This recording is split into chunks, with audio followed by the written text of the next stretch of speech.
Okay, hi TFC family and friends and foot nerds and anybody who might be listening. We are here with a few foot nerds and one of our community members named Gigi. She's in Los Angeles. And she submitted a question through we get lots of questions via email and our social media platforms. And she submitted a question recently that comes in a lot. And so we decided that we would get a few foot nerds together and get all of our brains and experience on the subject. So what I was thinking that we could do is go around, starting with you, Gigi, and introduce ourselves, just tell where we are. Maybe Gigi, you can introduce the question that you submitted to us, and then we'll go around and each introduce ourselves, where we're located and why we were interested in unpacking the subject, and then we'll just jump right in and talk about it. Absolutely. Thank you so much. My name is Gigi, and I am a fitness trainer and wellness coach in Los Angeles. I have a 14-year-old daughter who is going to try out for track and field. She's been active here and there. My question was related to the type of footwear that she should be starting out with. She is a beginner in running. Even though she has been active, she's never ran before. I've had opposing viewpoints from coaches, some people kind of, laughing a little bit about wearing barefoot shoes or whatnot, but I wanted to see what was best in terms of approach for the kids. So maybe then let's just go through, maybe starting with you, Alex, and then Liz, and then Brendan, and just introduce yourself and explain who you are, what maybe your background in running, and why you're interested in talking about this with us. Hi, I'm Alex. I'm an ultra runner and a running coach. I transitioned to more barefoot shoe running to address a few injuries a while back, and it's been very successful for myself. However, for performance and for races in itself, I will definitely use other type of shoes.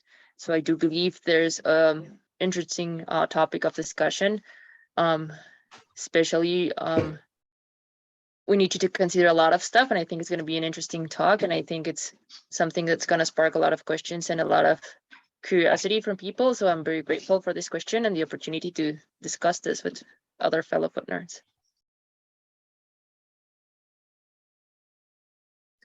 Hi guys, I'm Liz. I live in Duluth, Minnesota. I transitioned to minimal shoes in my senior year of high school, so 2015. And I'm interested in this call because I've had a similar experience where coaches are kind of having, I guess, strong opinions on not wearing minimal footwear when training. And I was able to, I guess, still transition, even though I was getting a lot of pushback, and it helped my feet a lot because I was having a lot of foot pains. And I really love running, so I'm excited to be on this call. Hi, my name is Brendan. I live in Mississauga, Canada. I played a bunch of sports growing up, but I developed shin splints when I was in high school, and they were debilitating to the point that I wasn't able to play certain sports or run and do certain things. And then about 9 years after I got them in 2019, 2020, I started transitioning to barefoot shoes and doing different styles of training to help accommodate for the fact that I had shin splints. And now I'm at the point where I'm running very comfortably and building up my tissue tolerance and all those sorts of good things. So I'm looking forward to sharing perspective as somebody who's dealt with severe injuries and how it relates to running, and has finally gotten to a point where I can enjoy running. And I'm Ruth O'Donnell, and I'm a foot nerd as well. And I played sports my whole life as well, competitive basketball and volleyball in college. And I have had injuries my whole life. And probably about 5 years ago, when I found the Foot Collective, I transitioned to natural footwear. And I'm still working on healing old injuries and trusting my body in order to play competitive sports again. I recently, I guess in the last year, ran a half mile on concrete barefoot, which was a big win for me. But I will say that it's really, for me, coaches were the ultimate authority for who I trusted when it came to my body. So this became an important conversation for me around what our coaches and parents and youth, how we can advocate for coaches having lots of balanced information, because I find that most coaches that I come across are not even familiar at all with foot health and what it means to have natural, healthy, strong, resilient feet without cushioned support. And I just think that there's a bigger conversation to be had than just one thing or the other. So I was really excited to get you all together and talk about it, and then just to have like more information available for more people. So that's why I thought this was important. So why don't maybe we can just start off with Gigi, you giving us like just a little bit more background about your daughter and who she is and what she wants. And you said she's a beginning runner, and so let's get into the nitty-gritty details of who she is and what she's doing, and what the actual situation was and is. So with my daughter, as I mentioned, she played sports here and there growing up. She did some jiu-jitsu, soccer, etc. But once COVID hit, and I'm sure a lot of people can relate to this, being so sedentary, not really moving, and all the external factors, she's become a lot weaker. Her posture's off. So here she is starting high school, with not much of a recovery, right? But in general, even if, there wasn't COVID, I'm saying, foot health is its own kind of entity, in my opinion. And I think it's just such a foundational thing, a fundamental thing. She's starting conditioning for track and field tryouts in high school. She's a freshman, her body's still developing.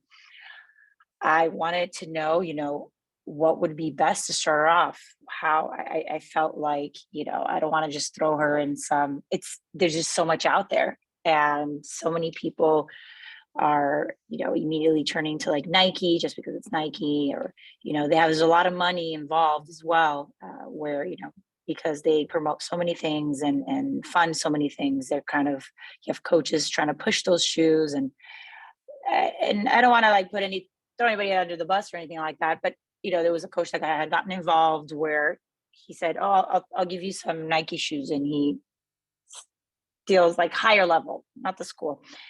And I showed him the Barefoot Vivo as a starting point for her, and he's like, "Oh, she's going to burn right through those."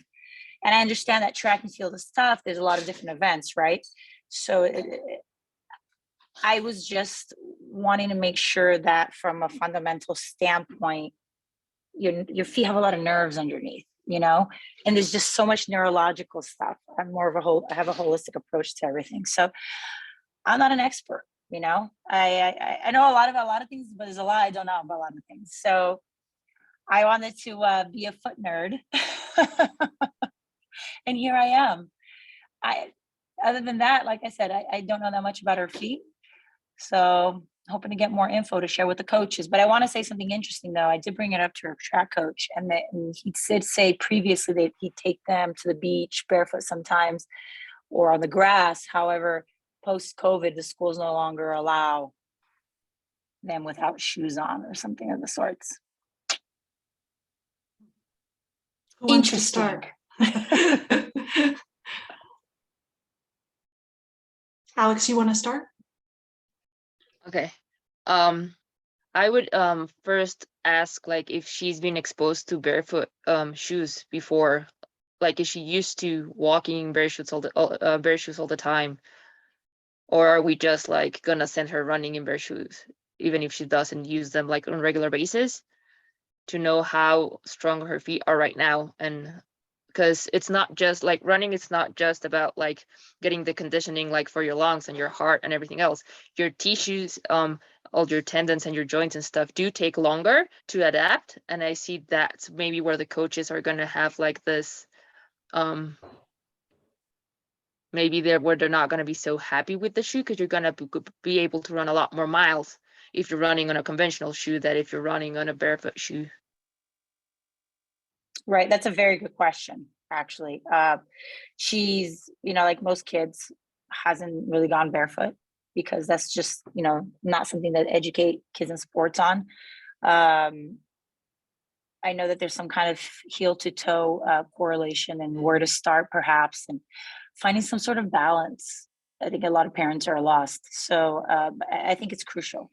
It's just again, some sort of very like a timeline or some kind of building blocks in this area. I wish I knew a better way to put it, but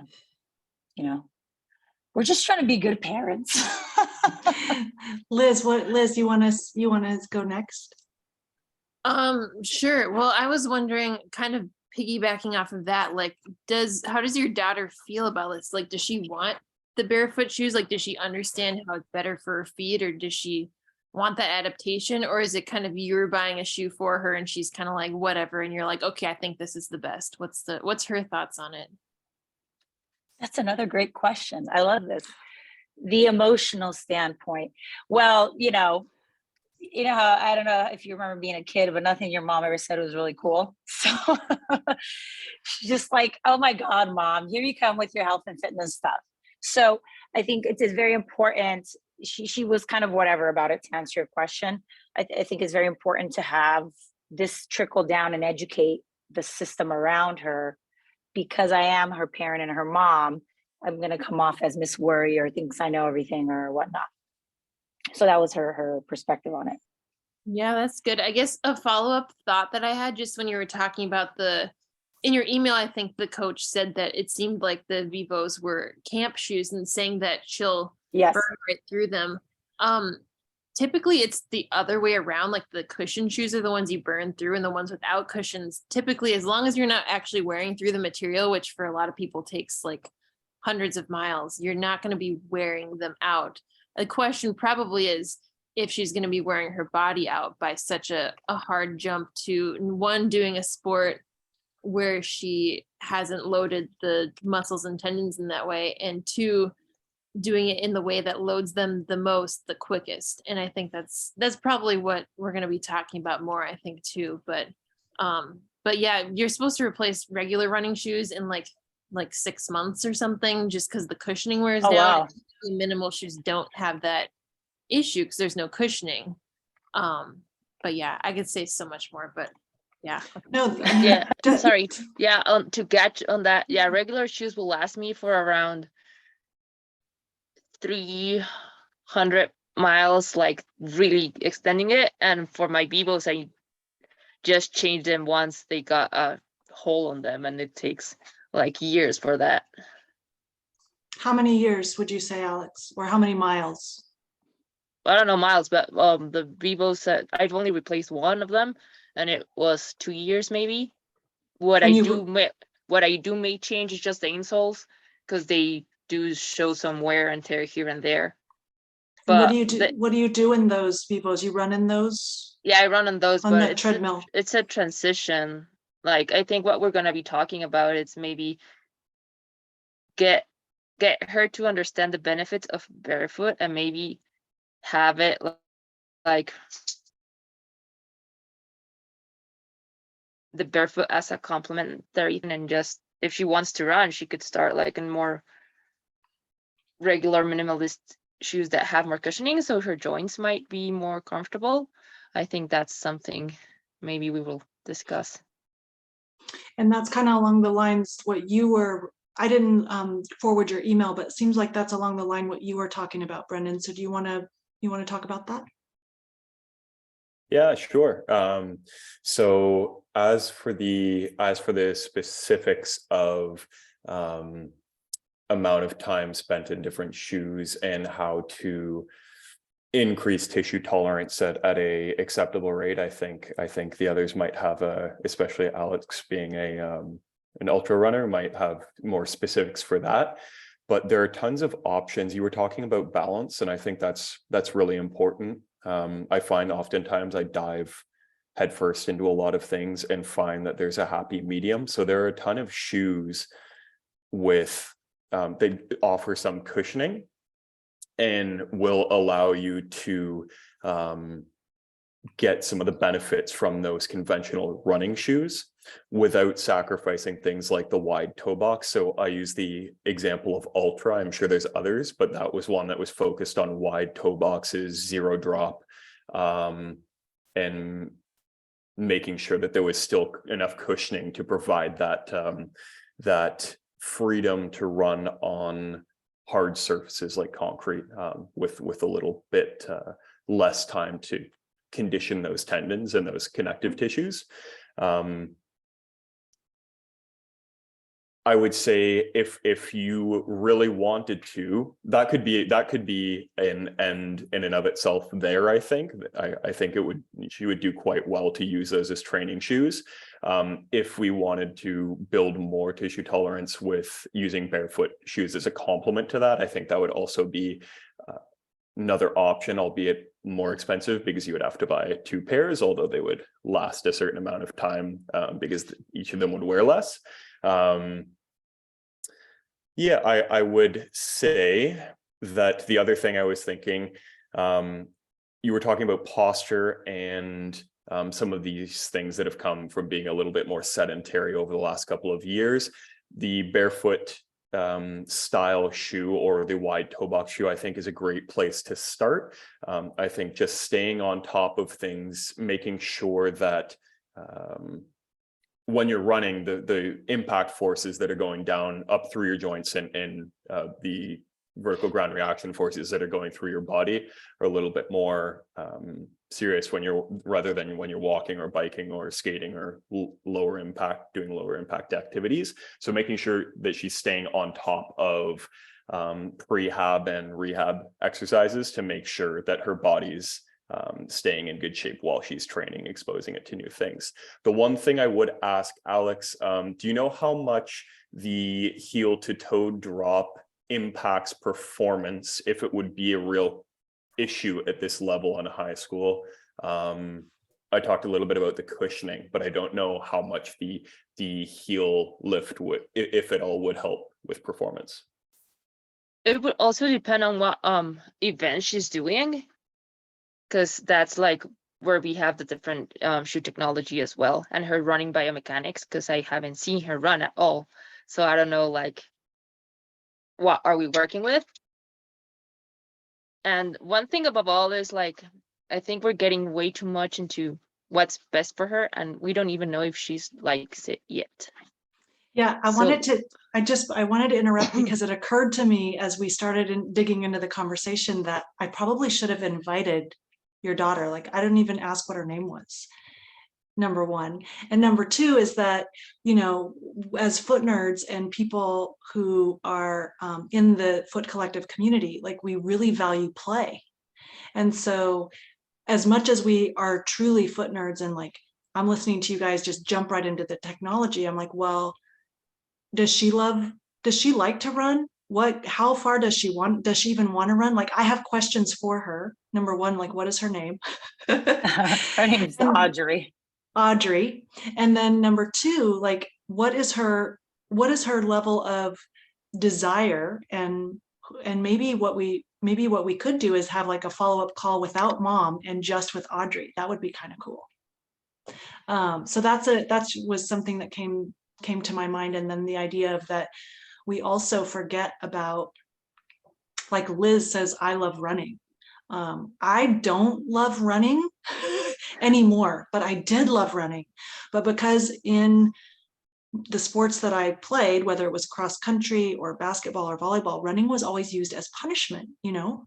And so I kind of lost my little desire I have a bad relationship with that punishment aspect of what it means to run. And so I think the questions are like, who is she? What is she even, whose idea was it for her to run track? Was that your idea? Was that her idea? What kind of track? Because Liz, I think you are a track and field athlete, and then there's like all kinds of events, right? There's like long distance events and short distance. Is she a sprinter? So what do you say about that, Mom?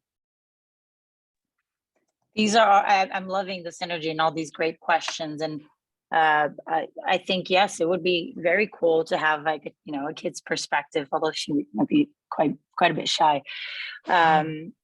And super important. Does she love it? You do something differently when you love what you do, of course. And running, yes, was always used, go run 2 laps as a negative reinforcement. I remember that as well in school. Now, in terms of how she feels about it, like I said, post-COVID, she got kind of sedentary. She wasn't wanting to do much of anything. So, she didn't really want to do anything. She kind of was in a discouraged place. But as she's starting, I see her getting excited. Does she want to be a track runner? Not right now, but I think I think it's important to highlight that there's a huge overlap for not just runners, but for everybody. I squat. I had a back injury in November, and I realized over time just how important the way your foot lands. There's like 3 points, right? I squat barefoot now. And it's so important, in my opinion, whether you love running or another sport, it doesn't have to be running, just everything. We walk on our feet, and it's just, I feel like it would be such a huge benefit to people to have some kind of like knowledge, not so detailed where you get overwhelmed, but finding that sweet spot of, okay, maybe we do need to start including heel to toe on shoe boxes. Maybe there should be a kit. Maybe there should be some kind of insert that comes along with it where you could transition and remove it, or I don't know, but there needs to be more of a funnel system. Everything's so disconnected in general with breath work, and people think it's, if you don't love running, this isn't for you. No, it is. It really is, and it should be. And I think we need to kind of grow that part a little more, and then things will connect more, I feel. Alex? I agree. It's not just for runners. I think it's for everyone, but also I think it's a very personal journey. So I think that's why you don't find like this set guide that you need to go from A point to B point to C point to B point, because we all, once you start exploring, that's what you do. We all take different journeys, and we all start learning different things about our own body, because our all bodies are different. And maybe you have tighter hips than I do, and so squatting for you is a lot difficult, more difficult than it is for me, or I have to work on a lot of different niggles here and there, right? So maybe the starting point I would suggest here is just get her barefoot more, like on a regular basis. No, at home, get her barefoot, get her playing on a balance beam, get her activating her foot to start getting strength in her feet again, and like introduce her to barefoot shoes like on a normal activity that won't be so harsh on her body, walking and just making her part of her daily life, and that way she can start using it and integrating it in all different aspects of her life, and not just for this new activity that will be running, and that way it becomes part of her.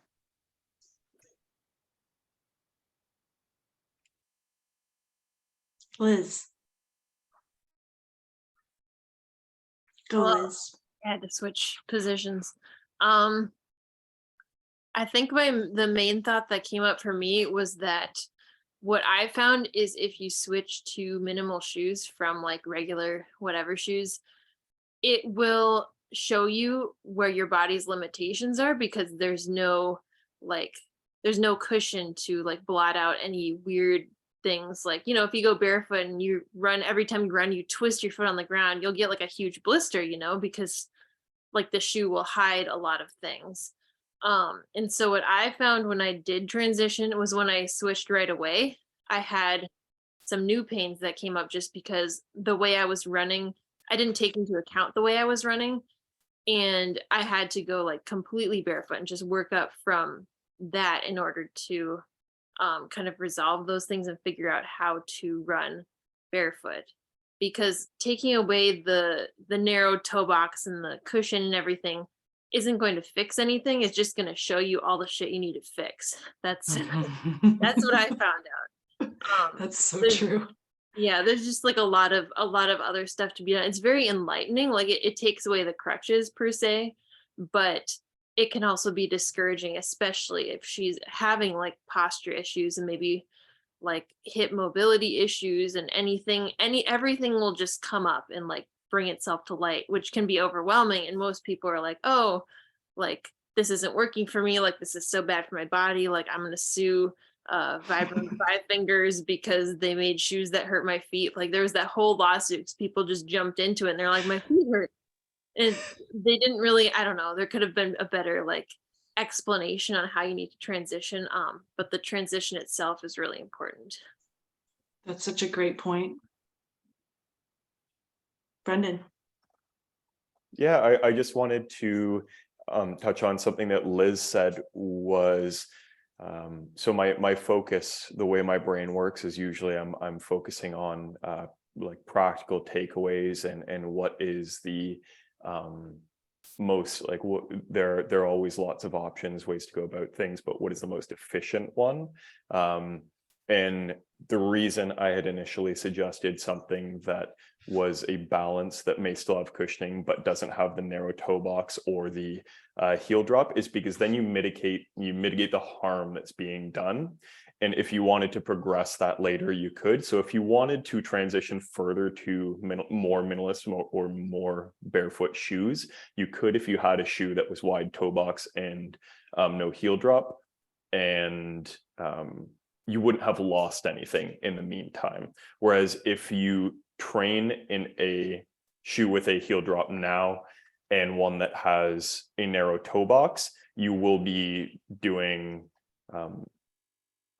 work against what you will want in the future, which is health. So I would say, if at all possible, please, everybody else feel free to weigh in on this, but I'd say start with mitigating the harm. So try to get something that's wide toe box, so you're not cramming those toes in towards each other, creating damage over time. And then depending on what kind of, again, the events, what kind of performance you're looking for, decide whether you would like no heel drop at all or a certain amount of it, depending on what works.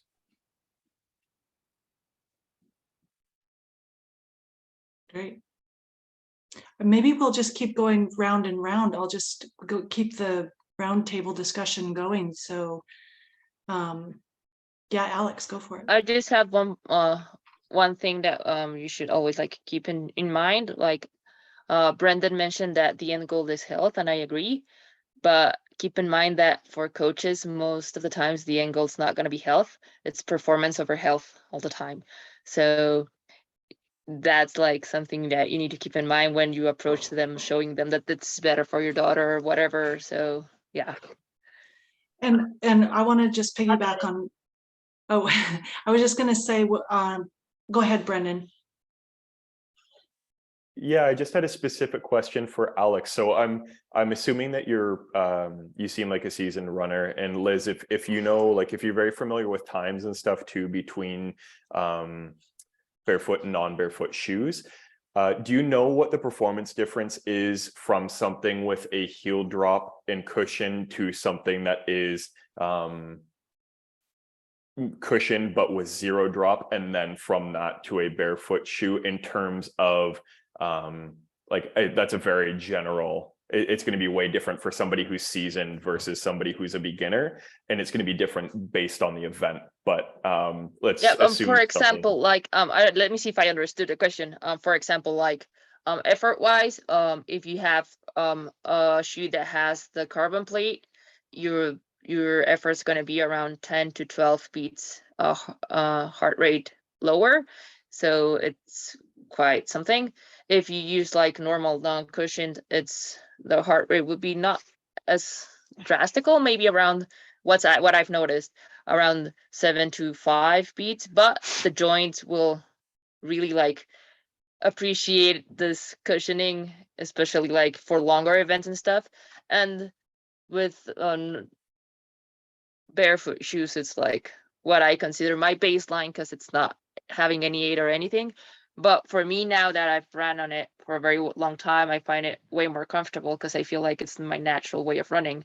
But it does if you're a beginner and you're going to start comparing to others and stuff, and others do have this aid from shoes, it might be noticeable, especially because you're going to get more, well, your muscles, your joints and everything are going to get more banged and stuff. But like if you're going to do like ultra, it's a great option.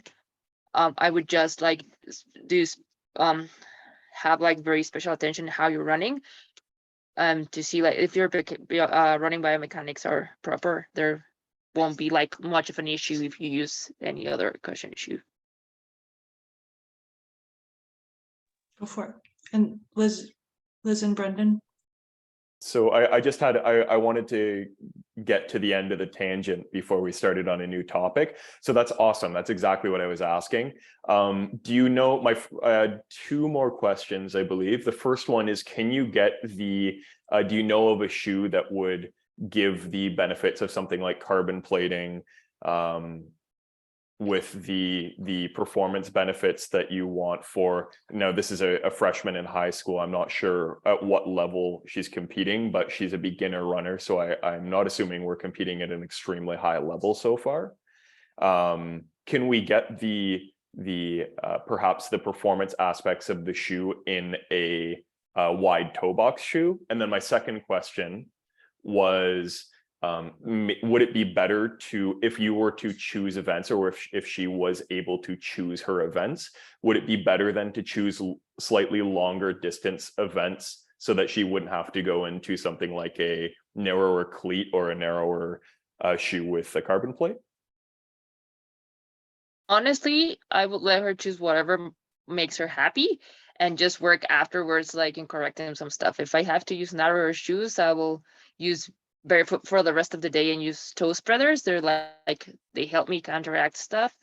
But if she loves the sport and we manage to install this love for health itself, I'm pretty sure we can find a pretty happy balance. But yeah, like I would, first of all, what I would like suggest is let her fall in love with whatever activity she's doing. That's such a great way of saying it. And I want to give Liz an opportunity to talk on what you said too, Brendan, but I just want to emphasize what Alex is saying, is that she is a freshman in high school, and we forget so much that that our brains are not even developed until we're 25 years old practically. And so allowing a child to be a child, like I'm an advocate for that part of it, right? So I have these amazing running people with me, Alex and Liz and Brendan, who love running for different reasons and have different, experience and expertise on the subject. But for me, I fell out of love with running because it was so effing serious. And we're designed to run, and we're designed to play with our bodies. And so I think really falling in love with any sport and remembering that we're dealing with children who are designed to play. And that is like what I want to keep bringing conversations like this back to. And Alex brought up something very important about a coach. A high school coach, with all due respect, is a high school coach. You're coaching children. And secondly, if you're a high level coach and you're coaching children, you should have ultimately their health in the back of your mind overall for the long term. Otherwise, you're exploiting them. And might sound harsh, but I think this is a conversation that does not get addressed and needs to be addressed. And so that's where I'm coming from, advocating for children and play and falling in love with activities and sports. And then on top of all that, we can work it all out with the technology of the shoes, with the dosage of activities, et cetera, but let children be children, and the rest will start to work itself out if there are advocates for children who are also coaching health. That's my point. So Liz, go ahead. Ruth, I love what you're saying. I wish I had coaches like you, because I didn't. But yeah, I did have a lot of frustration with that, especially when I was having a lot of pain my senior year of high school. And I was like, I think I was like trying other shoes or something, but like everything was just hurting at that point. And Liz, I don't mean to interrupt. What were your events? Because you were in track and field, and you had think I did. I usually did mile and 2 mile. There was like a limit on how many distance events you could do. So I kind of alternated between mile, 2 mile, 800, 4x8, pole vaulting, stuff like that. Pole vaulting doesn't fit into that category. But I was basically told like my senior year, the coach was just like, oh, it's your senior year. Like the implication was like, oh, you can hurt your feet. It's fine. Like just go all out. And I'm like very concerned about performance. And not that he was intentionally like trying to hurt me or whatever, but that's what he had in mind essentially. Because I was a good runner and like, oh, just do this one race, you know, it'll last like, I don't know, 10 minutes or whatever. But and I was like, well, wait, no, I want to like run in college, which didn't end up working out because my feet were hurt. I think if I were to kind of going back to the what does she enjoy sort of thing, I think if I were to go back, I would want more shoe options. Like not necessarily to like mainline her into only Vivo barefoot, like only barefoot running, like maybe get a few of the ultras for the extra cushion. I think for me, at least, if I was to go back to some of the shoes I was running in before, after experiencing barefoot shoes and like how much less restrictive they are and how much more natural they feel, like I don't think I could go back. Like, but I just didn't, nobody gave me the option. Like everybody pushed me away from the option or like go into this shoe, like they're like, you need this support. And I went to a shoe store and they're like, you need the maximal support stability shoe. And I was just like, screw this. I'm going to do everything. I'm going to do the opposite of everything everybody's saying, because really my feet just hurt. And I was like, if I don't wear shoes, they hurt less. So, I was very narrow-minded at the time, but like, there really wasn't a Vivo barefoot like option, I suppose. I mean, I'm sure it was out there, but everybody was like, oh, Nike, Brooks, Adidas, like you just choose between those. And if I had just had some other option, that might have made a huge difference without like forcing me into it, you know, like, but it just feels better.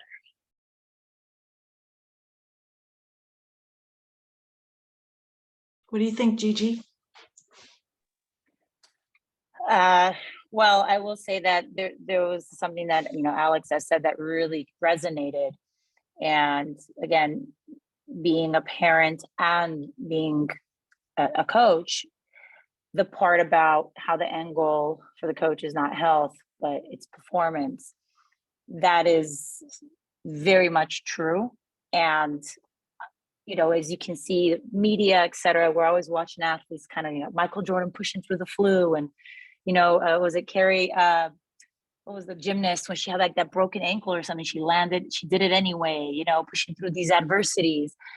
But, you know, I think, again, like highlighting pushing through. And I just feel like, you know, I have nieces and young athletes where people don't think that they need recovery or because they're so agile, but they do in fact. And you have like the gymnast world where they really, I can't tell you how many schools have no idea about, other than they're gymnasts themselves and they think that they're trained well to coach other children, and they have two girls already that I know myself have back issues going to physical therapy.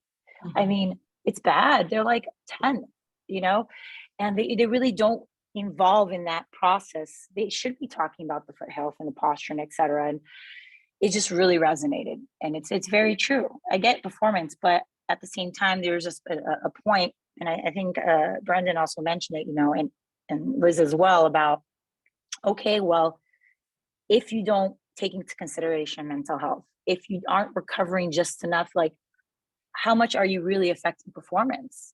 I'm trying to think like a performance coach, because if you want to speak with them and get some traction, right, you got to make it in their best interest in a way, right? Are we really getting the most out of it?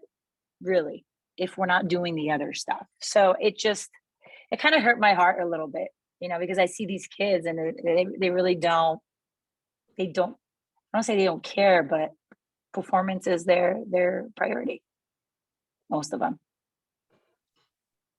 So I think we are misguided, right? Like I was saying before, as athletes and children, well, as a former child and athlete,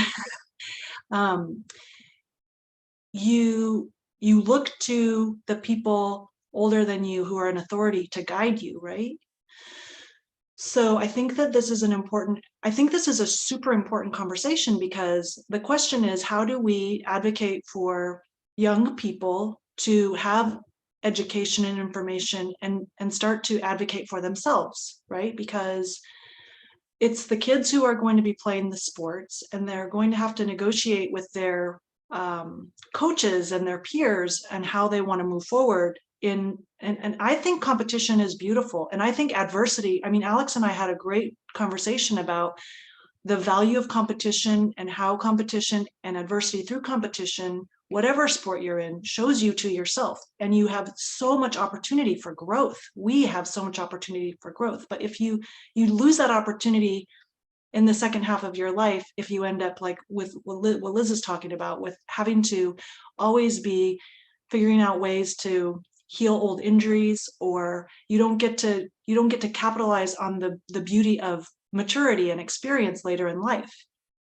So I think it's important to figure out ways to help somebody like Audrey advocate on some level for themselves. Like Alex was saying, can she fall in love with the sport? And then she can make the choice. Like, did the gymnast who stick the landing? It's one thing if you make a choice to push through something because it was your choice, not because you're trying to perform for somebody else, right? So like, I think those are very important questions. And it really does start with, it kind of does start with what's on your feet. Like, can you feel the ground beneath you? Can you, I mean, it gets a little esoteric, but not really. I mean, like so much of our nerve proprioception is in our ankles and our feet. And so if we blind those with shoes, and we don't even have an opportunity to walk on the grass barefoot or talk with our coaches and possibly not accidentally get laughed at, we're running into some issues around like how can we find the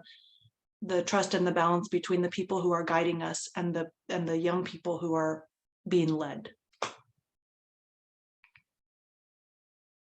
So maybe we're getting close to the end of the call. Maybe we'll just have closing comments and then just kind of wrap up, like Brendan was saying. Like, it sounds like we have some actionable steps that you could take, making sure that Audrey is that like she gets the opportunity to fall in love with her sport. And then, like Alex was saying, you can, once that happens, you can deal with the technology shoe-wise and come up with a really good action plan, which Brendan provided about the shoe and maybe the transitioning, and then Liz talking about her experience and like what she wished for when she was a youth athlete. And then Alex, with her background, Alex is super humble, but she is a really badass runner and an amazing coach. And so she has a lot of experience too. So maybe we could just wrap up with some closing comments and then say our goodbyes. So go ahead and start, Alex, if you wouldn't mind. Well, first of all, thank you all for your time. I would only say, like, make her fall in love with taking care of her body. I think that's priority, and let her enjoy whatever she chooses to do. And you're going to be a guide, but make sure it's playful and not like drilled. I think that's something that we all agree, like if it's imposed, it's not gonna flow. So I think that would be my closing comment. Amazing. Liz? Yeah, I like what Alex said. Being a kid, like that, especially in that time, like you're trying to find your own way, and like giving the opportunity but not pushing it is really good, especially since the opportunity, I think, feels better in the long run. But yeah, I mean, like there's just going to be a lot of things to work through as just somebody who's starting running, and just like learning about your body in that way, and just finding some opportunity or some way to do some body work, and like we're like figure out those things as they're coming up, and not think that something's going wrong with the body, because things don't go wrong with the body, things go wrong with things we've done, essentially. But like the body's just adapting to what we're doing. So it's really exciting. She's going to start running and she's going to find out these things, and hopefully we can frame it in like a positive way, like you're learning about your body, getting stronger in every way. And yeah, I hope she does well. Brendan?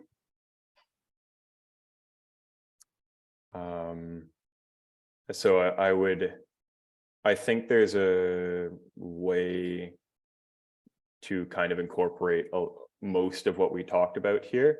The others talked about a point that I missed, which was making sure that she is enjoying and falling in love with the sport. And I think that's really important.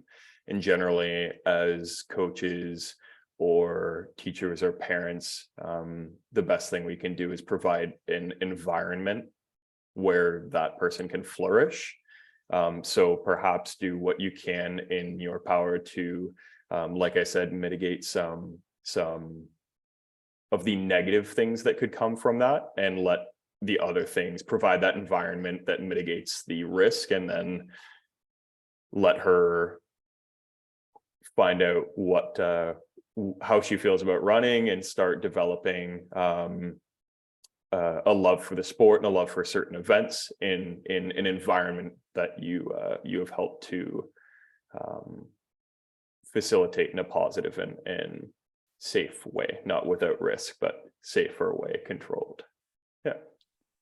Yeah, those are wonderful closing comments. And then I just wanted to wrap it all up by saying that there were, like, I really wanted to highlight what Liz said, which I think was so brilliant about like setbacks, you know, like you are going to, there's like all this new material. So like anytime we change our footwear or anything in pursuit of something better for ourselves, the minute that we're going to get shown so much of, like, I don't even remember how Liz said it, but it was so great about how you get shown all these little things that were hidden that might look like setbacks, but they are such great opportunities to like just keep learning. Don't look at the setback as something that went drastically wrong and that is not working, right? So keep exploring and keep it playful and keep growing, because that's what we're designed to do, is to just grow as humans. And anything that we do is just ultimately a way of passing time in order to grow as humans. So we wish Audrey all the best, Gigi, and I want to thank you for being brave enough to come on with us and talk with us about it. And you can feel, I'm gonna end this recording by saying thank you everybody for joining us, but feel free to share this with her coaches. I think we all are giving our permission, so it might be a conversation, and I would encourage you to do that, because I think the more we can spread the conversation, even if it's met with some, like, you know, feisty disagreement, I think that's kind of what we're after. So feel free to share with whoever you want to, and I'll send you the links. And I'm just going to stop the recording, and then we can say our goodbyes. Thanks for joining us, everybody. Ciao for now.